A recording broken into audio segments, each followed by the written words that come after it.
Hey everyone, and welcome to the Retro channel. Today is a very exciting day because I get to share with you all my Commodore 64 RF modulator replacement.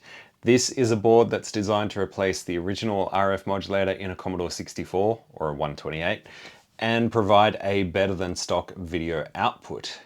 It also comes with a bunch of other neat features like direct S video output and either dual mono or stereo audio output, along with a couple of other things that we'll get into. But before we do that, I want to go over a brief history of how this project came to be. So if you saw my recent video comparing both the stock RF modulator and some of the replacements that are already out there, you would have noticed that there is quite a difference in video quality between these. And what happened was I had a plan to just find the best RF modulator replacement. So a couple of years ago, I just started collecting these things up. And it wasn't until about 1 year ago where I actually got to test all these out. And while some of them improve the S video quality or the composite quality, I didn't really find an all-rounder. And I kind of started poking at these, changing various components just to see if I could improve on one of these. And in the end, I decided that the only way I'd be truly happy with one of these is to just design one myself. So that's what I did. So of course, the main goal was to get the best possible video quality out of the Commodore 64. And to do that, I decided to make two boards, one for the Longboard Commodore 64s and one for the Shortboard and Commodore 128s. This allowed me to repurpose the holes on the rear of the machine. This one, of course, still has the stock RF modulator in it, but I wanted to use up the original RF hole and also the channel selector switch, just so there wasn't blank holes at the back of the case. And while some of these replacements are designed to fit in both boards, you end up sacrificing the use of the existing holes in the Commodore 64 case. And yes, while this isn't a normal Commodore 64, it's one of the Australian cases, internally, it's exactly the same. So I'm using this because I already put the ARM2 SID in there in a previous video, and our replacement RF board is going to provide an easy way to route the stereo audio out of this thing. Now, one of the other goals was to make sure that anyone who could wield a soldering iron could put one of these together themselves. As such, I don't plan on actually selling any of these. The idea here is that you order the PCBs yourself, get all the parts, and put it all together. The parts themselves are very much off-the-shelf components, except for maybe the S-video output and the audio jack. Everything else you should be able to find at your local electronics store or on Mouser or DigiKey or whatever, but there are no custom FPGAs or anything like that. It is very basic components. But before we get into the bill of materials, let's just look at the boards themselves. Let's just quickly start off looking at the shortboard replacement. So everything here has the component identifier and also the component value. For things that didn't fit, I put them on the rear side of the board. But the idea was that once the board is fully populated, everything is pretty much hidden by the components. So it'll still provide a clean look once you've assembled the board. Everything above this point here is basically optional. You can leave all this stuff off and just populate the lower section and you'll still have a fully functional RF replacement. All the signals still get routed to the DIN connector regardless of what you do on this board, so it's totally up to you if you just want to populate the bottom half. Populating the top half will give you the S-video and audio output, and there's also an option for a hard reset circuit. You can even install an actual button here instead of the audio jack, and that way you can have a reset button that you don't have to drill any holes in the case for. The hard reset circuit also has a benefit over the standard reset buttons that you find on a lot of cartridges and user port dongles, that kind of thing. It will actually manage to break you out of a lot of games that block a reset signal. But we'll go into more detail on that once we've got one of these installed in the machine. One of the reasons I don't plan on selling this myself is because you need to be able to remove the original RF modulator from the Commodore 64, and that's probably more difficult than building one of these boards. So I didn't see much point in me selling these because anyone who receives one will still need to be able to desolder the original RF modulator. I've also personally benefited from the open source projects that are already out there for the Commodore 64, so I wanted to keep it in the spirit of being free and open source. Anyway, let's go on to how you order the boards.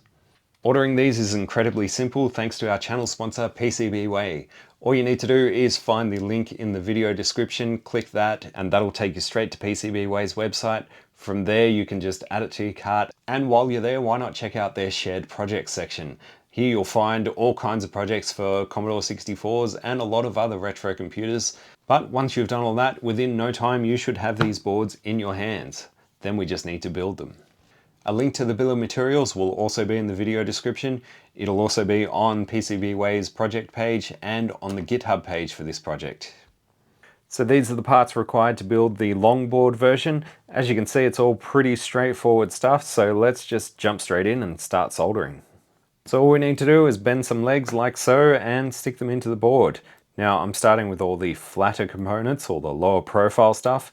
That way I can just flip the board over. I don't have to worry about the components trying to fall out. They'll all lay flat on the bench.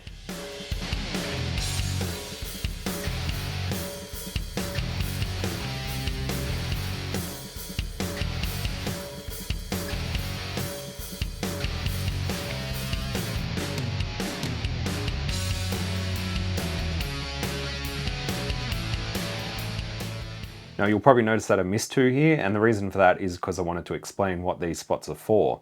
You can either install two fixed value resistors, or you can install two trim pots. What these do is set the voltage output level of the Chroma and Luma signals. So by installing trim pots, you can adjust the voltage output, and by installing fixed value resistors, you just get a pretty standard voltage output that should be suitable for most displays. To be honest, I'm just going to put in the fixed value resistors, but if you really wanted to, you could stick in trim pots. Then you'd be adjusting the output levels yourself, and for that I'd recommend having an oscilloscope on hand. If that all means nothing, feel free to just put the recommended resistor values in there.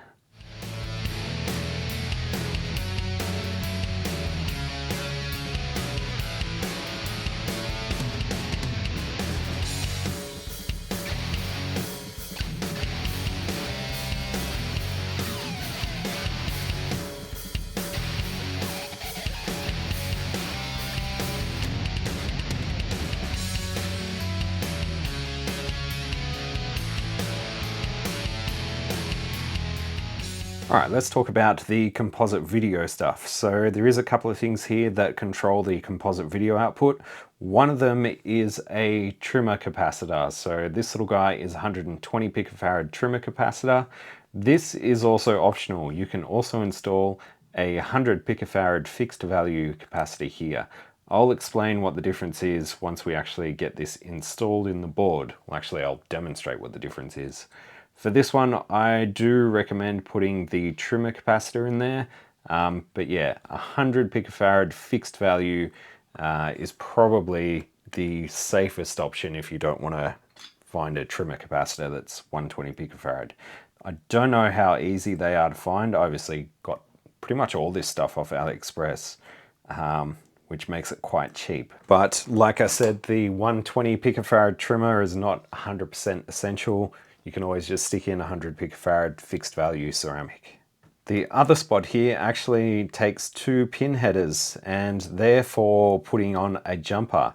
This will enable or disable the composite video output.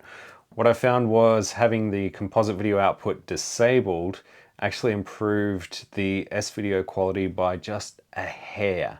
And I really mean like almost nothing. But it is possible to disable the composite video output. You just leave the jumper off once you actually install the pin headers, and that will have only S-video output. You won't have composite. But for most cases, I'd probably just leave the jumper on so composite video is always there if you need it.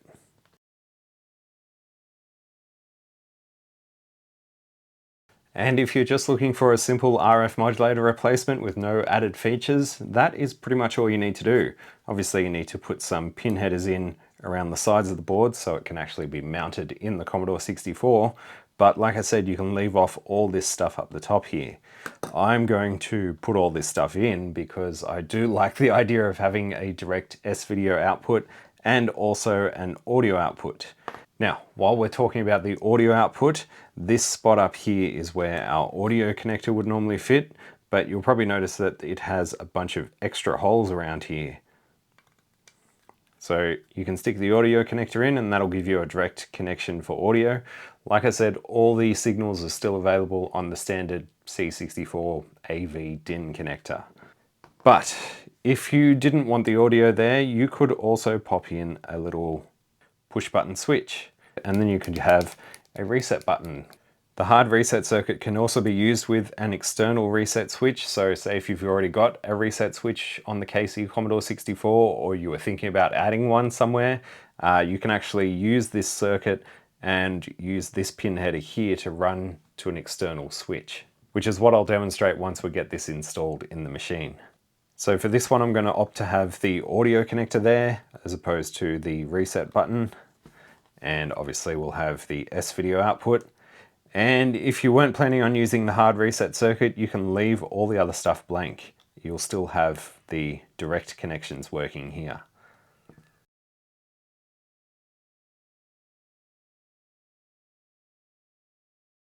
One thing you'll probably want to do is keep all of these as short as possible.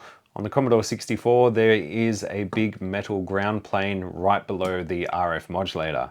So if you leave these too long, it will short out to that and you'll have all kinds of issues. So try and trim everything as short as you can. You don't have to go too crazy, but this here, like on the audio connector, that's probably a little bit too long.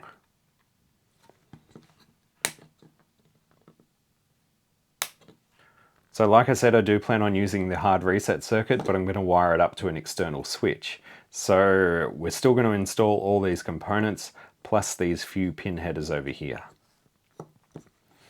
And as you can probably see from the rest of the board, most of this text is all being covered up by the actual components themselves. The reason I opted to have the component values there is because I don't have to refer back to the bill of materials every 5 seconds to see what component value is supposed to go in what position. I can just look at the board and say, okay, there needs to be a 12K resistor there. This is a 12K resistor, pop it in.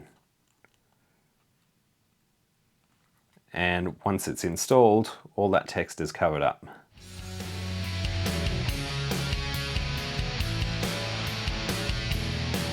As for these two little capacitors here, there wasn't enough room to put the value on the front side of the board, so you will find that some things will have the values on the back.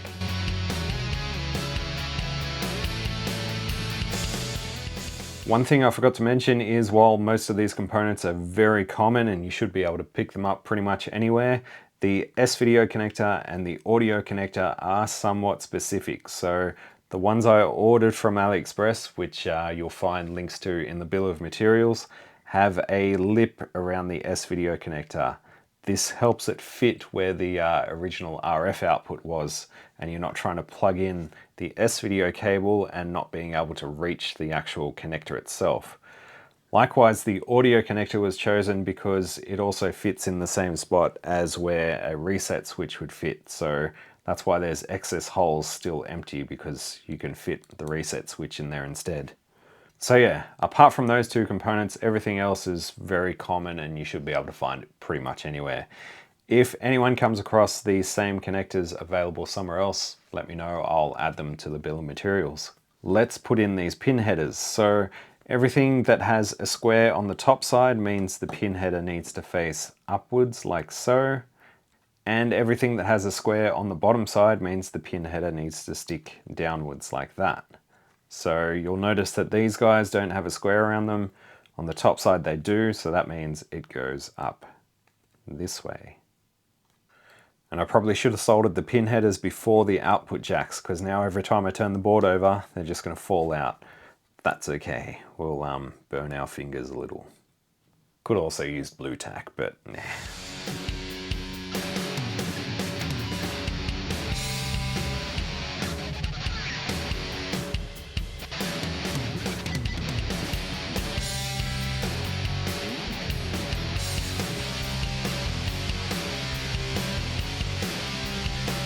Also a good idea to make sure the pin headers are as straight as possible. So that is pretty much it. All the components are installed, including the optional stuff. I'd recommend putting everything in the first time, because the more times you try and install and remove the RF modulator or RF replacements in a Commodore 64, the more chance you have of lifting the pads in there. So I'd put everything in from the start, and if you don't end up using that feature when you first install it, maybe sometime down the road you'll go, oh, I'd like to use that hard reset circuit. Good thing I put all those components in from the get-go. So yeah, that should be it. Everything looks pretty good here. So let's get the old RF modulator out and get this thing in.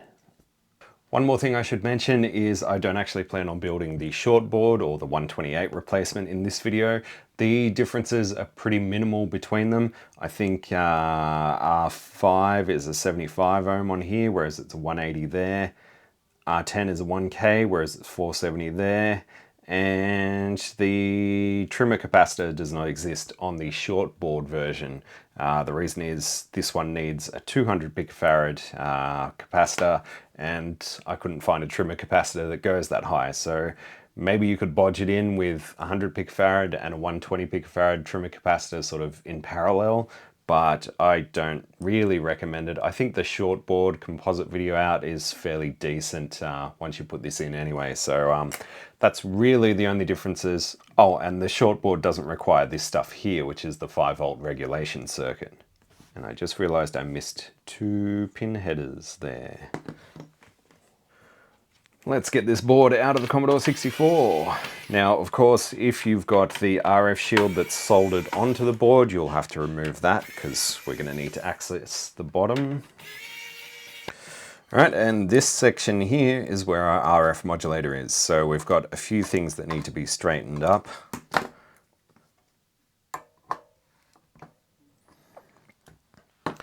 And then we need to desolder 1, 2, 3, 4 points and these signal connections. So there's 4 here and 4 there. For this, I'm going to use the desoldering gun. If you don't have a desoldering gun, you might just have to stick with either solder braid or one of those manual pumps. But yeah, this is sort of the challenging part. So take your time and don't lift any traces, or at least try not to. So the temperature on the desoldering gun is set at about 375 for these, which should be about right. Probably should angle the board just so we're not fighting gravity as well. And for the rest of them, I'm going to go up to about 425 on this. These are all connected to ground planes and the RF modulator can itself, so they take a bit more heat to get out. Right, that might be enough. I actually had to go up to 450 on the desoldering iron, so yeah, these things soak up a lot of heat. Just going to give these posts a little jiggle around. The posts around the outside are not a big deal if you put too much heat into them. Yeah, they're not super critical, but you just don't want to heat up these connections too much. So the next thing we're going to do is gently try and pry this thing off. So I usually start from just up the top here with a flathead screwdriver and just try and wedge it under the RF modulator a little bit. And it seems to be moving. Now that it's got a bit of play, I can sort of work out which pins are holding it back. I think it's this one here.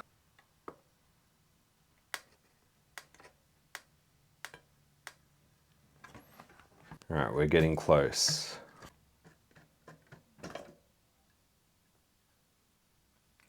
Oh, I don't see any pads being pulled. Ooh, but is that one missing? Where did that go? I don't see that pad anywhere here. Well, thankfully it's not connected on the top side, so as long as the bottom side's still there, we should be okay. Like I said, removing the original RF modulator is probably the hardest part of all this. Alright, so let's just do a test fit in the board, make sure all the pins make it through to the other side. If they don't, then you've probably got one of them misaligned, but it looks like they all went through. The other thing you want to check carefully is these round through holes. Make sure the pin headers are in the center of them or as close as possible to the center. This one here is a little bit out of alignment, so I might just heat that one again and just move it a tiny bit. And this one here looks like it's pushing up against this through hole here. So the signal ones look pretty good. It's just those two that I might just move a fraction. Unfortunately, the Commodore 64 case doesn't give you much give, especially when you're trying to fit an S-video connector in there. So that's just the way it's going to be. But measure twice, cut once.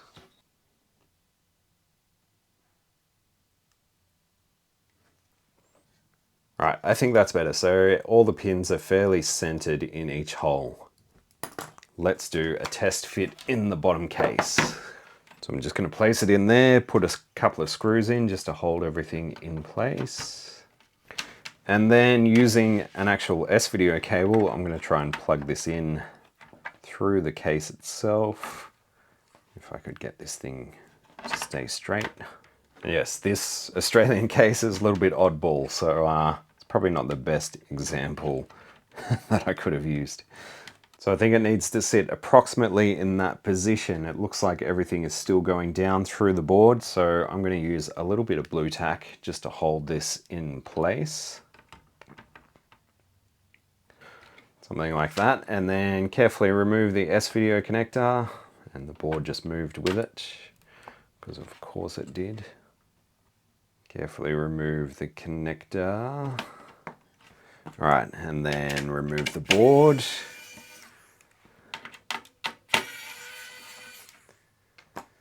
And then carefully remove it from the case without bumping anything. And then we're just going to solder it in place. These ones in the longer slots might be a bit trickier to solder. I can see that there's plenty of pad around this one, so that shouldn't be too difficult. This one doesn't have as much pad, so it may not want to take. There we go, a big ugly dollop. Right, and with the soldering iron set back down at 350 degrees, we can solder the rest. All right, that should be it. These front two don't have pins coming through them, so no need to worry about them. There's no way to put a pin header there, so I didn't bother trying to make that happen. We should now be able to remove this crap, and we'll do another test fit. All right, that seems good. All right, I think we're finally ready to test this thing. So let's hook up some power, and I've already got the capture device set up and ready. Just need to start recording. So let's just start off testing the S-video output, and I'm just going to use the audio output with the 3.5mm jack plugged in there, and we should be good to go. And we are. The picture looks okay. There's some jail bars in there. That might be able to be cleaned up a little bit with some of the advanced options that I'll go through. Let's just try out sound, make sure that's working. We need a keyboard for that. Okay, sound. Let's just go in here. Well, there we go, there's sound.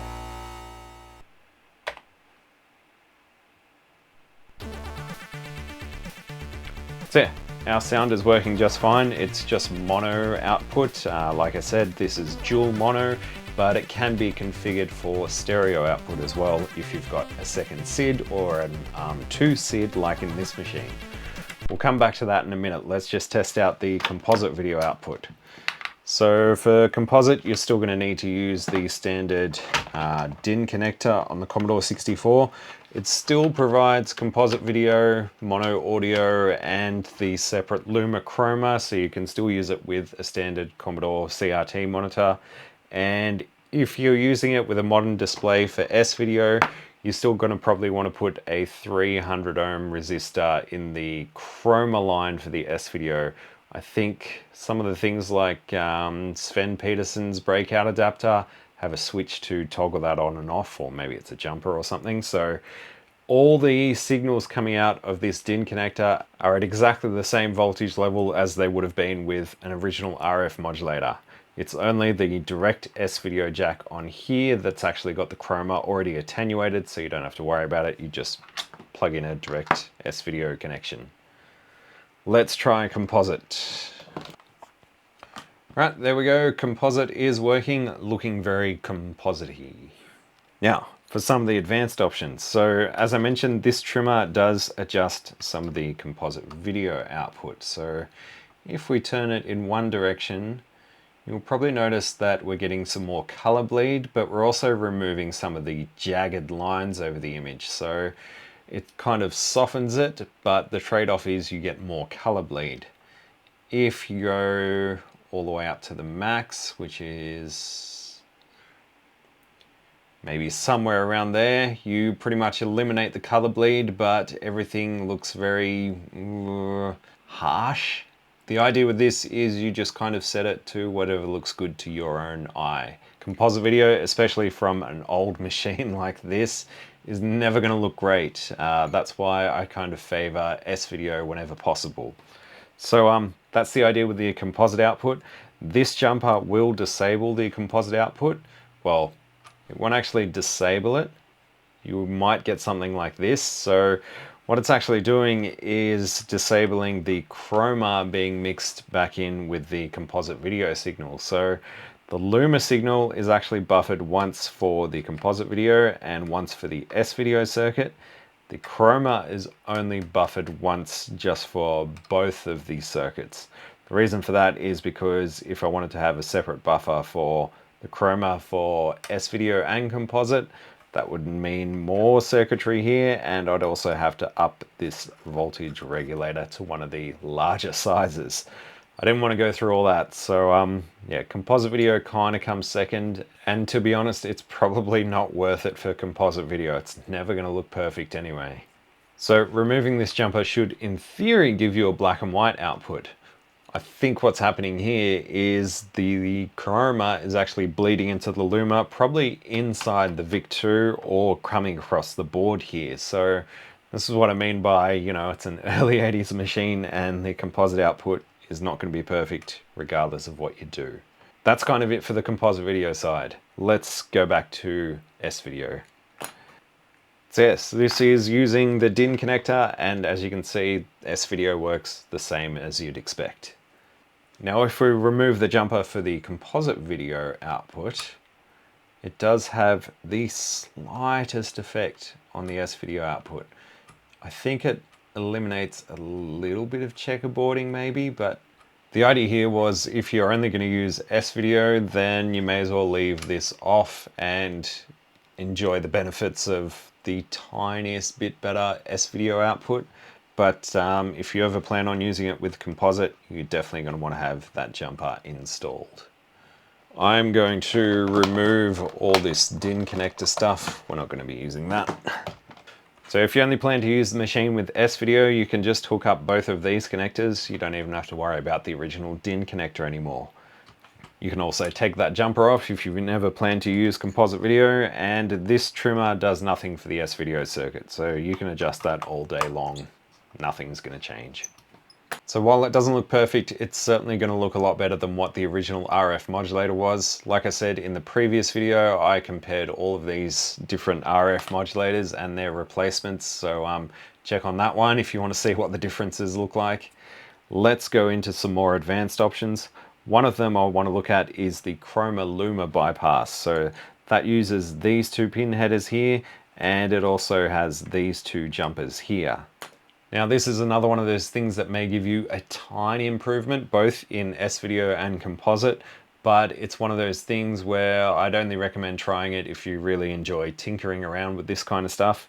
I mean, if you've come this far, you're probably a tinkerer anyway, so let's do this. So what we're going to do is pop out the VIC-2, and we're going to bypass the Luma and Chroma signals coming out of it that run across the main board, and instead wire them directly from the VIC-2 to our RF replacement.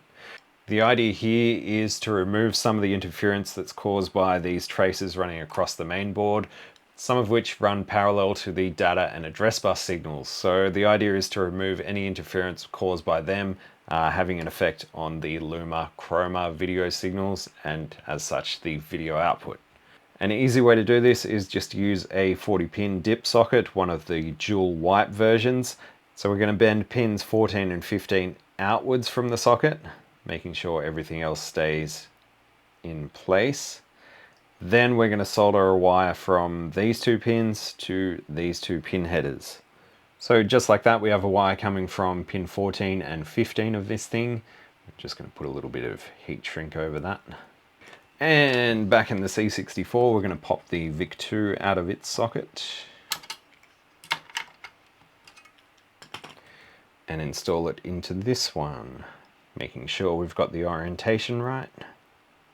Cool, so rather than have these signals go to the socket below it, they're going to run off out through these wires. Now, pin 14 should be Chroma, so that's going to go to this one here. And pin 15 is Luma, so that's going to go here. And the other change we need to make is to cut these jumpers here.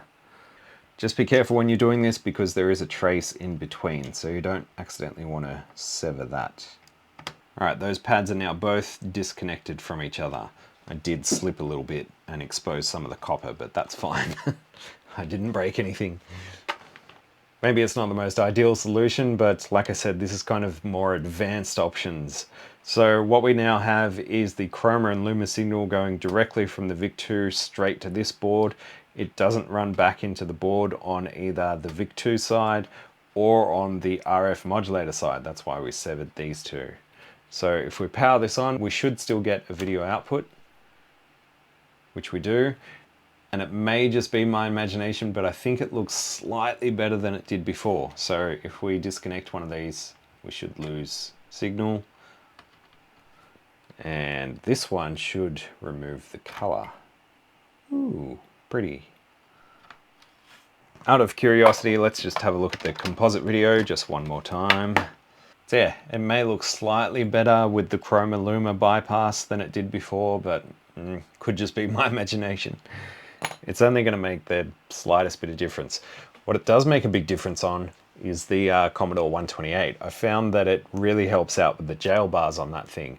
Keep in mind with the 128, you're obviously going to need the Shortboard RF version. So this one, it also fits the 128.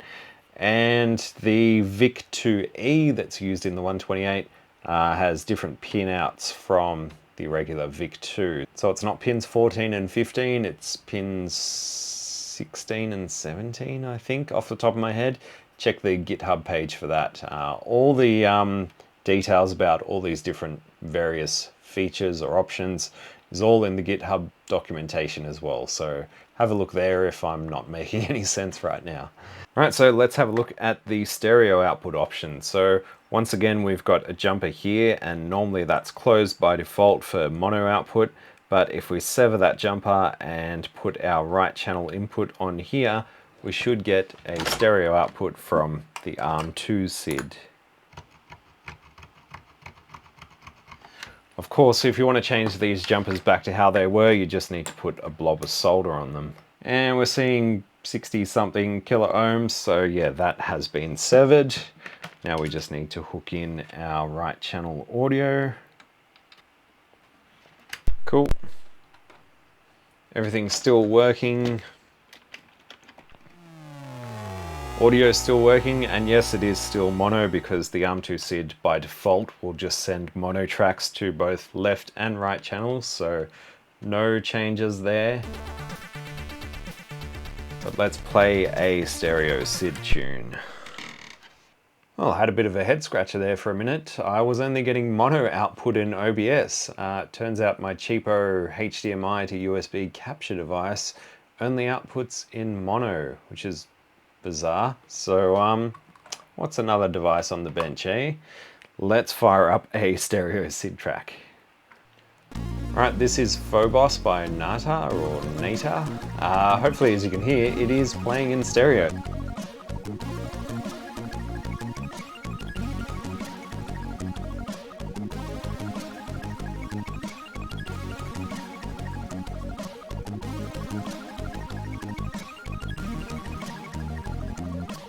So if I remove our right channel connection, then we've only got stuff in the left channel. So yes, the stereo output is definitely working.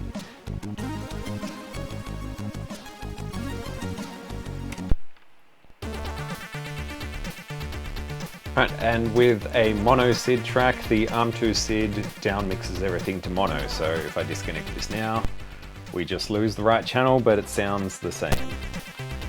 The last thing to look at is the hard reset circuit, so let's check it out. So the final thing to do is hook up these few connections here. So this topmost one goes to the reset line, so that's either pin 40 of the CPU, or you can find it somewhere around the board. I think pin 6 of the serial connector here also has the reset signal on it, so maybe we'll go for that.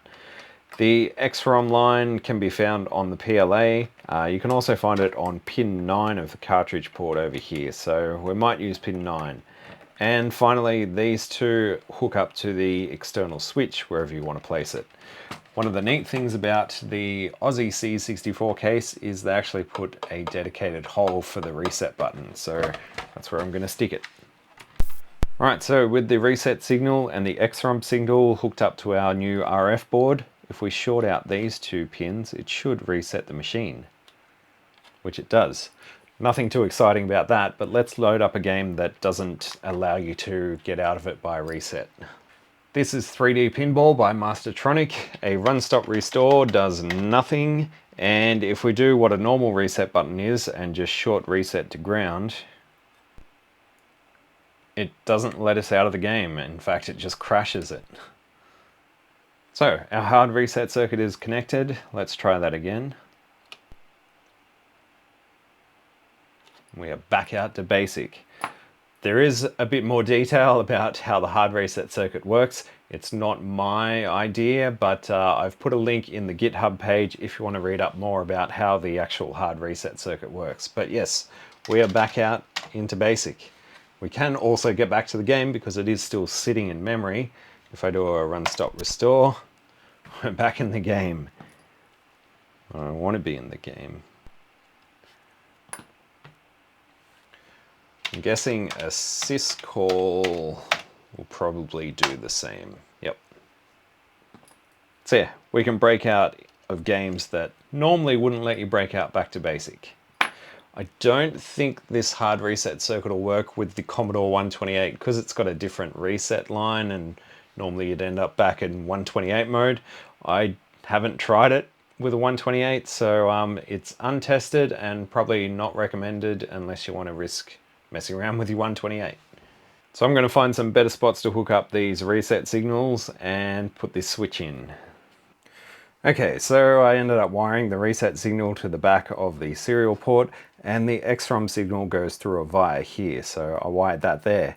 The only thing I don't have is a little push button switch. Yeah, for the external switch, all you need is something, just a little tactile switch like this kind of thing. Obviously I need something that's going to screw onto the case, so I'll do that later, it's not a big deal. This machine is already getting a whole bunch of upgrades by the looks of it, so why stop now? I'm sure I'll be upgrading some more things as we go along. So yeah, hard reset circuit seems to work just fine. The RF modulator, the video signal looks pretty fantastic for an original VIC-2 and a older board. And just for a few examples, the first one here is what it looks like installed in a Breadbin. You'll notice the board looks slightly different, that's just because it's an earlier revision. And this is what it looks like installed in a Shortboard. Again, this was an earlier revision of the RF modulator, so I actually did have that trimmer capacitor originally on the board, but then I realized that it wasn't high enough, so I actually just bodged in a 100 picofarad capacitor around the edges of it. But yeah, the new board has a spot just for a fixed 200 picofarad capacitor. And this is what it looks like in a 128. Again, I've done that little bodge with the trimmer capacitor, but you'll also notice that I've done the Luma Chroma bypass on this. And the board has a good tilt on it. In the 128 case, you sort of have to tilt the board to one side, and that's why I recommend doing a test fit before you actually solder these things in. I routed the Chroma Luma wires through a couple of holes in the RF can for the VIC-2. That seemed to work out pretty well. Now, like I said from the start, you don't have to delve into all these advanced features. You can just populate the bottom of the board and you'll have a pretty nice RF modulator replacement. If you want to go poking at all the advanced stuff, feel free to do so. But I think we should close this machine up for now. No doubt you'll see it again because there is another hole over here for a kernel switcher and it could probably use a little bit of a retro bright. So seeing as I've already done so many upgrades to this machine, why stop now? But I'd like to hear from everyone in the comments section. Let me know if you plan on building one of these things or just what you thought of it in general. Like I said, this is free for anyone to build. The only thing I'd ask in return is that you share this video around. I'd love to see this out there in more people's hands. So if you've got a Facebook group or a Discord server or something, put it up there, see what people think about it. I'd also like to give a massive shout out and thank you to my patrons who've listened to me bang on about this thing for the last year as it's been developed. So thank you guys. I really doubt I would have got this far without it.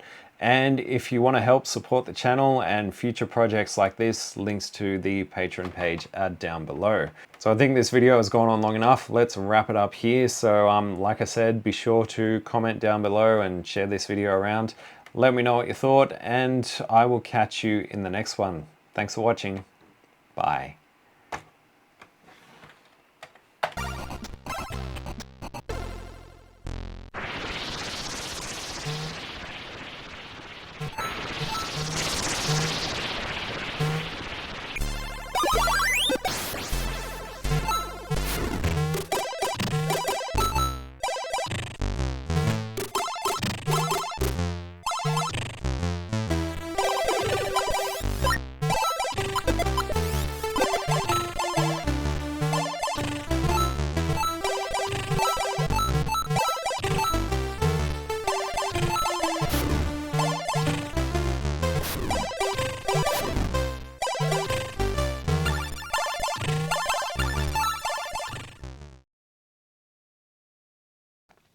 Now, one of the other goals of this project was to design something that could be